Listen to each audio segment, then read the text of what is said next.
Welcome to A Year of War and Peace. I'm your host, Brian E. Denton.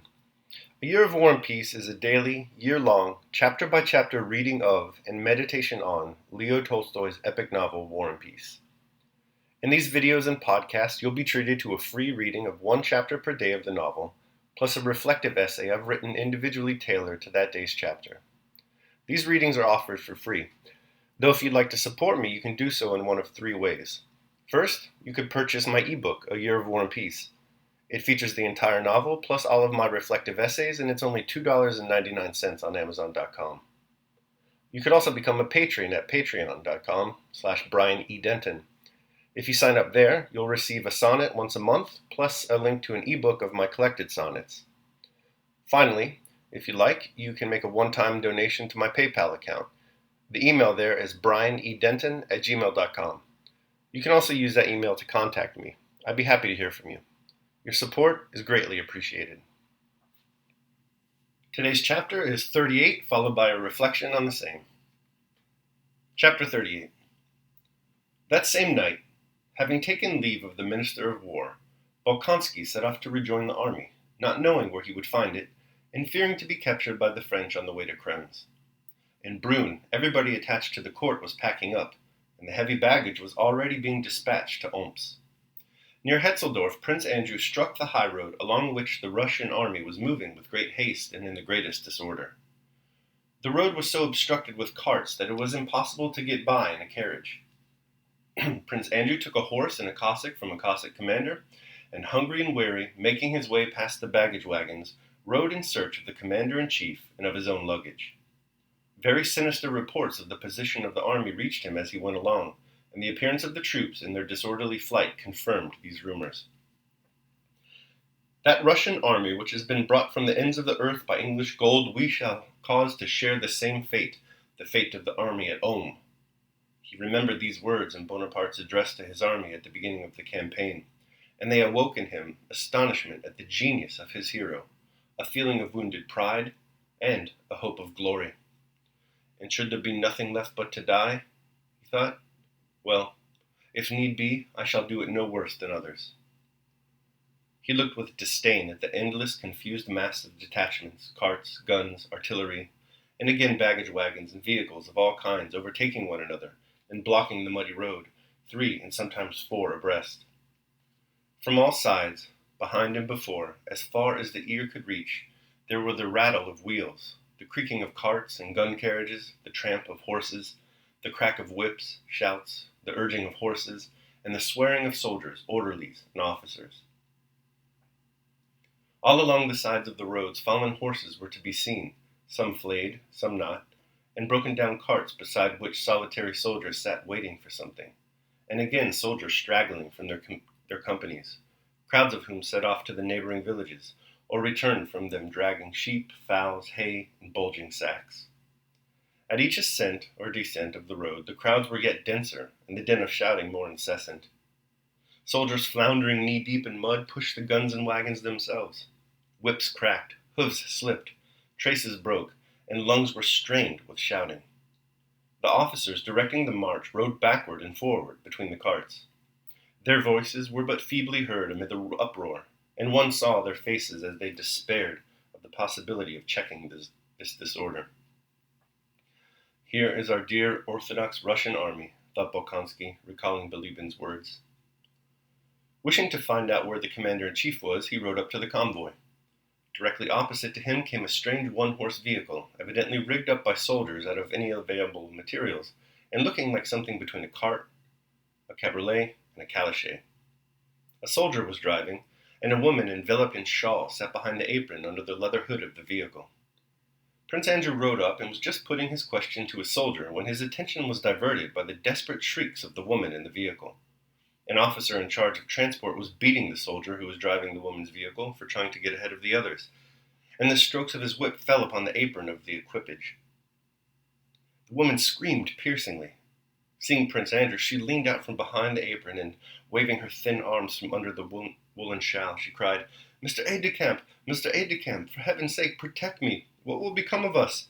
I am the wife of the doctor of the 7th Chasseurs. They won't let me pass. We are left behind and have lost our people." I'll flatten you like a pancake, shouted the angry officer to the soldier.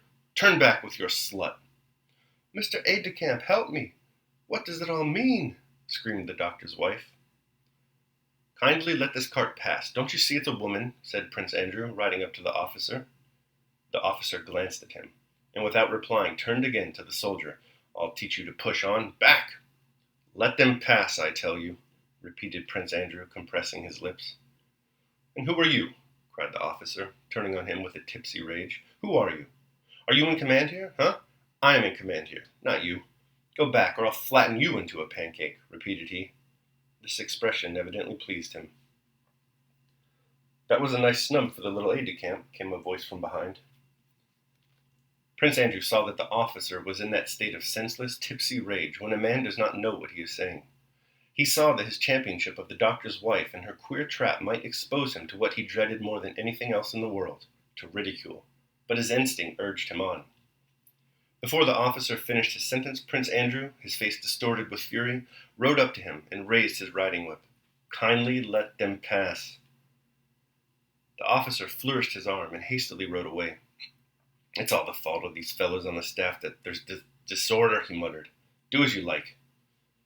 Prince Andrew, without lifting his eyes, rode hastily away from the doctor's wife, who was calling him her deliverer, and recalling with a sense of disgust the minutest details of this humiliating scene. He galloped on to the village where he was told that the commander-in-chief was.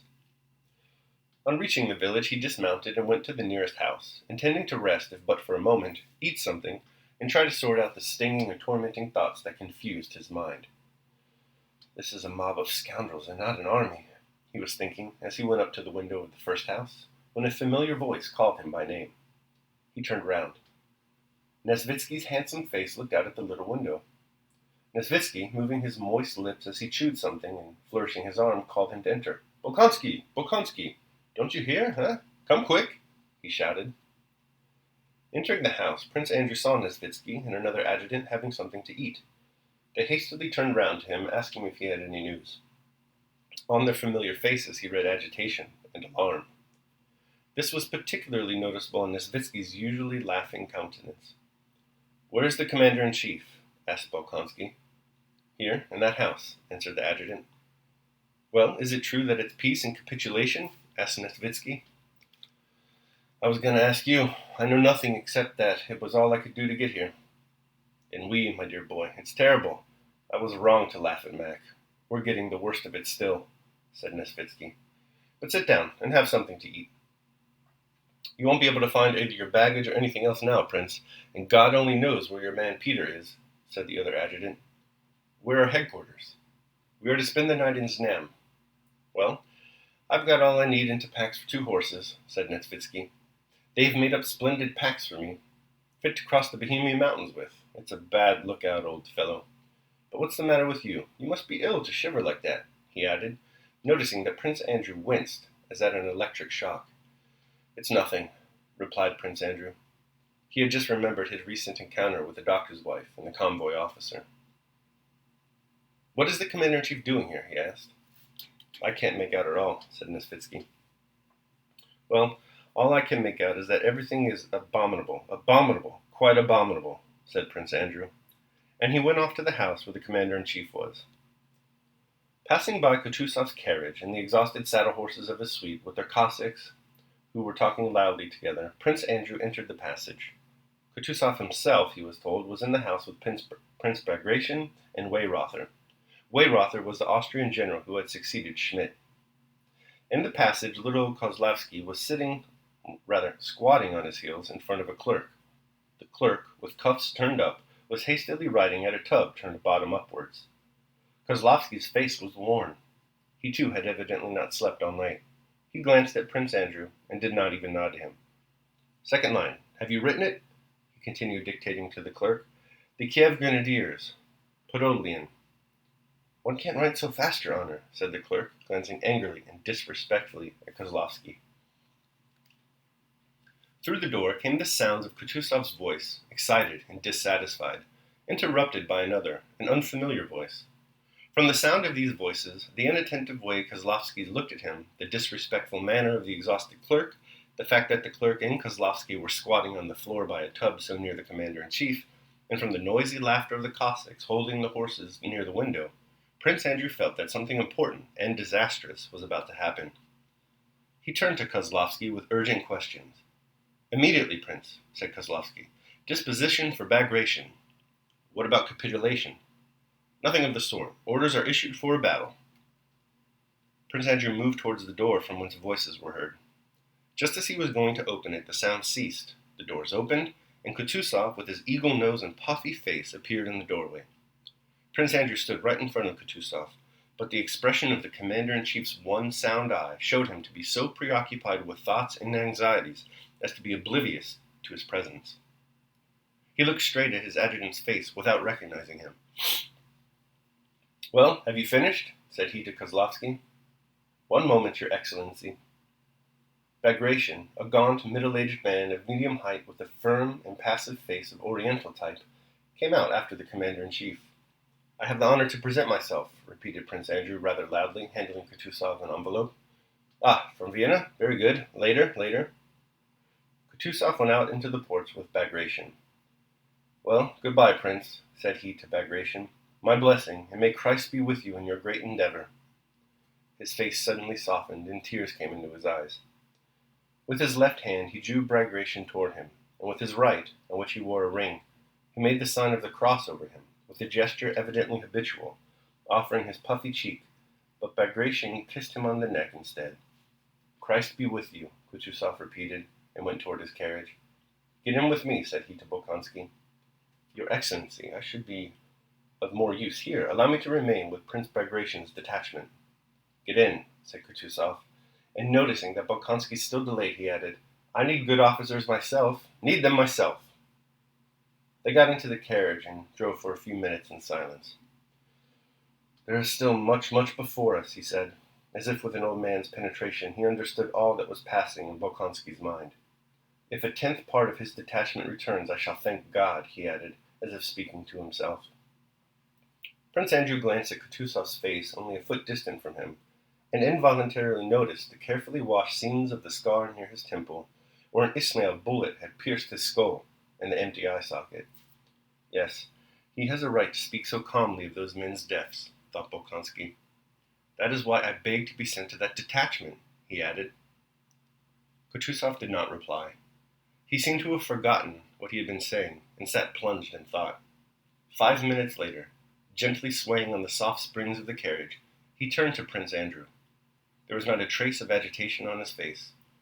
With delicate irony, he questioned Prince Andrew about the details of his interview with the Emperor, about the remarks he had heard at court concerning the Krems affair, and about some ladies they both knew.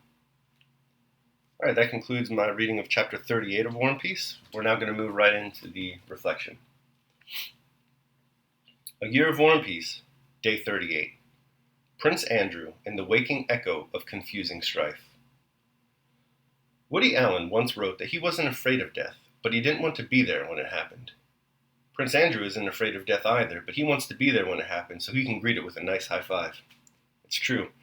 Each time I read War and Peace, I'm more convinced that, at least in these early chapters, Prince Andrew has a death wish on par with wingsuit base jumpers, free solo climbers, and those pitiful souls willing to inhale as their neighbors prepare shukti. In the previous chapter, Andrew declined to retreat with Bilibin into relative safety. Instead, he opted to return to Kutuzov, the route to which is rife with danger, including capture by the French. Along the way, he encounters the haphazard, chaotic retreat of the Russians and Austrians fleeing the French in the opposite direction. Here he espies a Russian officer abusing some of these refugees, and even though Andrew recognizes the officer is in a crazed state, drunk in rage, he confronts him. Finally, when Andrew reaches Kutuzov and learns that the rumors of Russian capitulation are not true, but that the Russians are actually going to give battle, pretty much a suicidal attack, as Kutuzov says, Andrew voluntarily offers himself for service. I admire Prince Andrew's thinking on death in this chapter. Early on, as he contemplates that much-dreaded eventuality, he tells himself, And should there be nothing left but to die, well, if need be, I shall do it no worse than others. There are plenty of other approaches to death in the literary canon.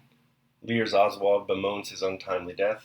Gilgamesh repeatedly laments the absurdity of so short a life and the grief incurred surviving loved ones. Dante takes this sentiment to a whole new level in Vita Nuova. swearing and raging against it. Villainous death, that war with tenderness, timeless mother of woe, judgment severe and incontestable, source of sick grief within my heart, a grief I constantly must bear, my tongue wears it out in cursing you. So who gets it right? I like to think Prince Andrew does. I'd supplement his thinking with Seneca's. Daily meditation. What is death? Either end or transition. I do not fear ceasing to be, for it is the same as not having begun to be. Nor am I afraid of transition, for no alternative state can be so limiting. Seneca. Letter on How Many Causes. All right, that concludes my reading and reflection on chapter 38 of War and Peace. I hope you liked it. I sure did. Thanks for listening. Remember that if you'd like to support me, you can do so either by purchasing the ebook, A Year of War and Peace, becoming a patron at patreon.com, or making a one-time donation at PayPal. The links to all that are below in the show notes. Tomorrow, we will be reading and reflecting on chapter 39 of War and Peace. I hope you'll join me. Until then, take care of yourselves and of others.